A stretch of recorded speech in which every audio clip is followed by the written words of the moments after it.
Yeah, he says it as a surprise, and it was a hard thing for the campaign team to hear. I think, no, it wasn't a surprise, and it was bloody good news for the campaign team because they can actually move on to a new ticket now. But they tell us that Kamala Harris reckons she's got about half the delegates she needs for the nomination already in the bag.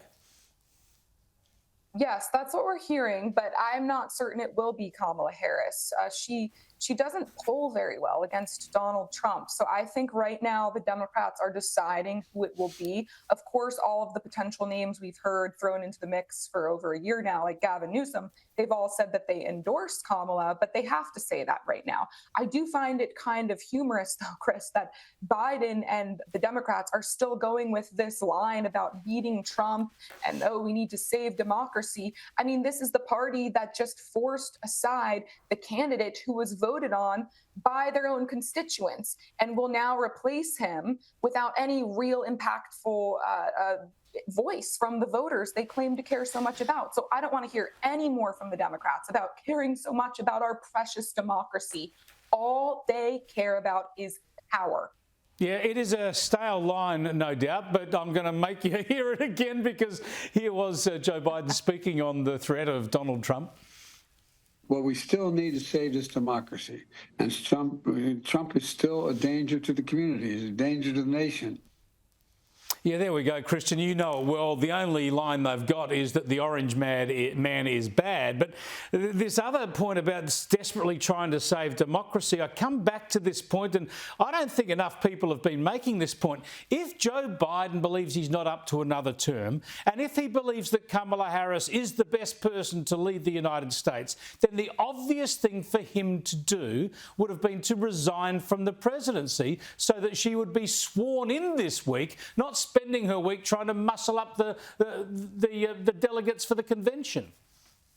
Right. I mean, if he's not fit to run for office, how in the world is he fit to serve? And I think a lot of people are slowly starting to come to that realization. And we, as I mentioned before, we don't know who's actually running the show here. But the Democrats, this is what they're going with. And apparently to them, democracy means lying to conceal your candidate's mental fitness, then rigging your primary by blocking alternatives. And then when you're exposed for lying, staging a coup to remove your own candidate and forcibly shuffling in someone else without input from the voters. It's all really gross and anti-democratic.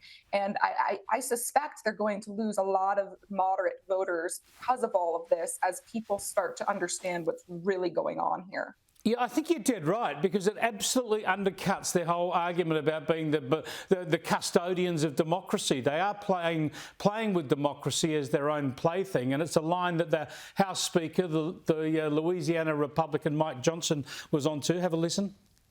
I have suggested that the president should resign. The reason is, if everyone acknowledges that he is incapable of running a campaign, then he's clearly incapable of running the country. I mean, he has the nuclear codes. He has major decisions that he has to make every single hour of every day, and he does not have the faculties to do so now.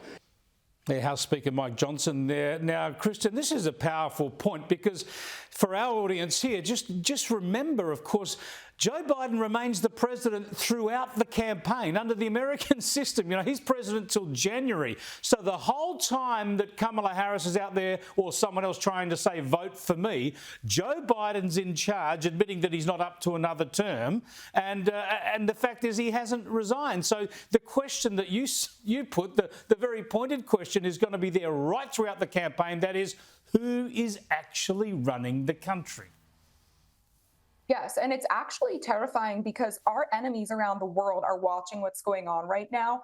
And the time to do something bad and nefarious would be between now and January, because the entire world knows we are weak. Our enemies know this. They know that nobody's in charge right now. That is a terrifying prospect. So I am very scared of what's going to happen in the next few months. You know, based on what's happened in the next week, we can only guess what's coming, but it's not good. The Democrats are lying.